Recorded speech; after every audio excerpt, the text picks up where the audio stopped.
A few years ago, I realized something uncomfortable. I had been earning a decent salary for a while, but I could not actually explain where my money was going. I knew I was spending, saving a little here and there, but I had no real framework for how money worked. And the scariest part was I did not even know what. I did not know. So I made a decision. I was going to get financially literate, not through a degree, not through a course, but through small daily habits that would compound over time. And that is exactly what happened. So, in this video, I am going to share the 8 tiny habits that completely changed my relationship with money and made me financially literate. Let us start with habit number 1. Match your money with your priorities. Most of us manage our money based on what is left at the end of the month. We pay our bills, we spend on daily life, and whatever is left over, if anything, we might save or invest. But this approach is backward because it lets your spending decide your priorities instead of the other way around. Here's what I mean. If one of your priorities is travel, you should be setting money aside for travel before you spend on takeout or new clothes. If building an emergency fund matters to you, that money should come out first, not last.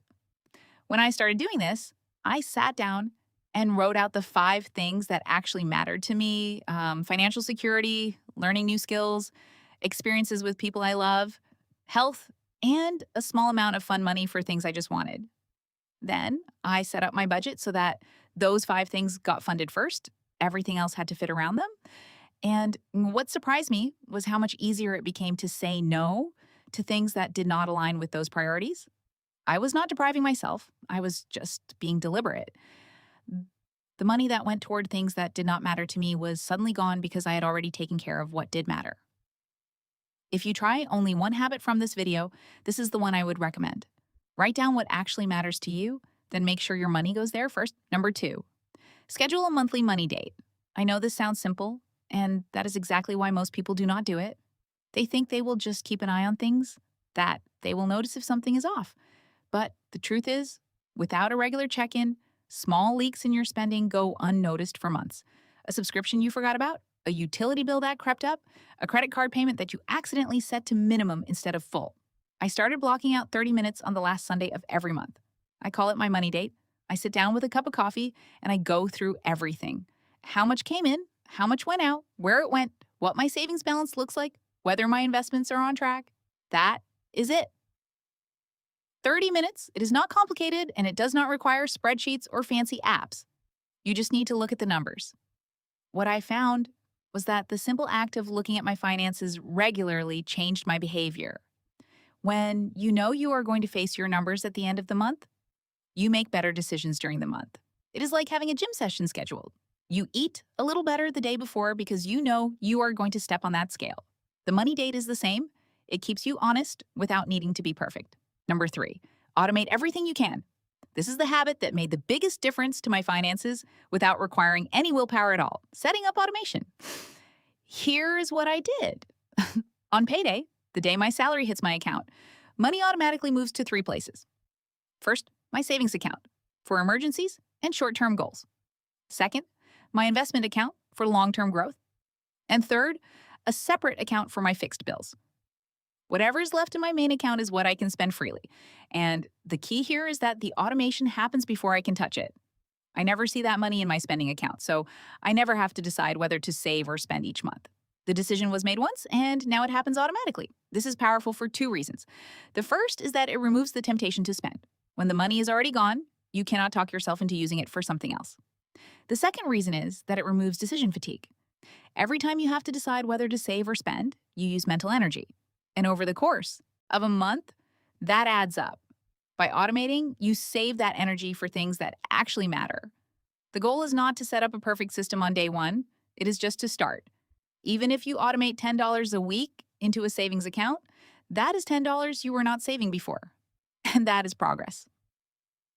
Number 4, invest small amounts regularly. For a long time, I thought investing was something you did when you had a large chunk of money saved up, a few $1,000s at least. So I kept waiting and waiting. And while I was waiting, I was missing out on one of the most powerful forces in finance, which is time. The reality is that you do not need a lot of money to start investing. You need consistency. If you invest $50 a week and it earns an average annual return of 8%, over 20 years, That $50 a week grows to over $127,000. And the most important factor in that growth is not the amount you put in, it is how early you started. Because of compound interest, the money you invest in your 20s has decades longer to grow than money you invest in your 40s. And that difference is massive. So the habit is simple: pick an amount, any amount, that you can afford to invest every single week or every single month. Set it up as an automated transfer into a low cost index fund or an exchange traded fund through a reputable brokerage. And then do not touch it. Do not check it every day. Do not panic when the market dips. Just you let it sit there and grow over time. The people who build real wealth are not the ones who time the market perfectly. They are the ones who stayed invested through every crash and every boom. Number 5, implement immediately. I used to be someone who would read a personal finance article or watch a video and think, that is a great idea. I will do that next month. And next month would come and I would have completely forgotten about it. I was collecting information, but never acting on it. So I made a rule for myself. If I learn something about money that makes sense, I implement it within 24 hours. That does not mean I have to do a full financial overhaul in one day. It means I take one small action immediately. I open the account, I cancel the subscription, I adjust the automation, I send the email. The reason this works is that the gap between learning and doing is where good intentions go to die. The longer you wait, the less likely you are to follow through. Your motivation fades. The idea feels less urgent. Life gets in the way, so implement immediately. Even a tiny step forward is better than waiting for the perfect moment, because the perfect moment does not exist. And the person who takes imperfect action today will always be ahead of the person who waits for the perfect plan tomorrow. Number 6, talk about money openly. This one was the hardest for me. Like a lot of people, I grew up in a household where money was not discussed. It was considered rude or private or just uncomfortable. And that lack of conversation meant I entered adulthood without any real understanding of how money worked.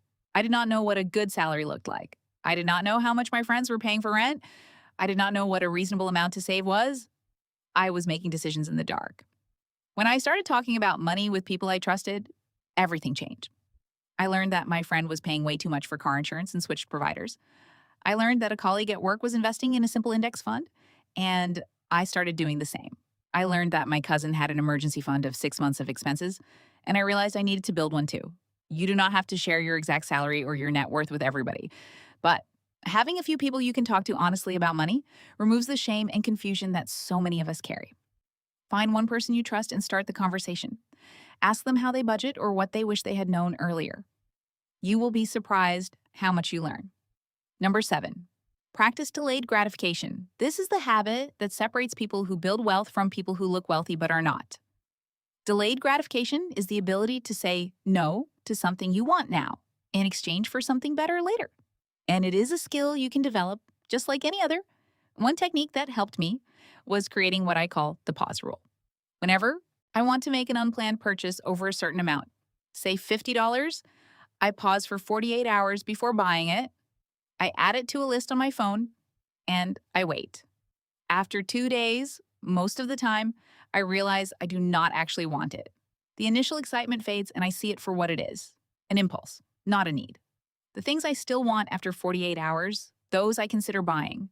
And I have never regretted a purchase that survived the pause.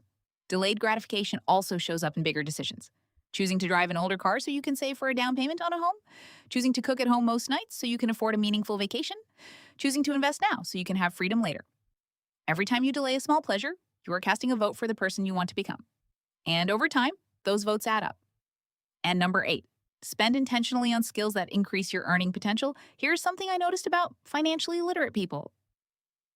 They do not see spending on themselves as a waste. They are careful about what they spend on, but they are generous when it comes to things that grow their income: a course that teaches a valuable skill, a certification that opens a promotion, a coach or mentor who helps them level up, a book that changes how they think. These are not expenses. They are investments in your future earning power. And earning power matters more than any single budget hack because your income is the biggest lever you have for building wealth. You can only cut your expenses so far, but your income can grow exponentially. So the habit is simple. Every year, identify one skill that could increase your income and invest in developing it. It might be learning to negotiate. It might be improving your public speaking. It might be getting certified in something your industry values. Whatever it is, Treat it as a non-negotiable investment in yourself. The best financial decision I ever made was not a perfect budget or a lucky stock pick. It was investing in skills that made me more valuable. And that value has paid for itself over and over again. So, those are the 8 tiny habits that made me financially literate. Looking back, none of them felt dramatic when I started. I did not overhaul my entire financial life in a weekend. I just started doing one small thing, then another, and over time, those small things added up to a completely different relationship with money. Not perfect, not stress-free, but literate. I understand where my money goes, how to make it grow, and what I am working toward, and that understanding is worth more than any single dollar amount. If you pick one habit from this video to try this week, I would love to know which one it is. And if you found this useful, subscribe. I post every week on money, investing, and building a financial life that is genuinely yours. I will see you in the next one.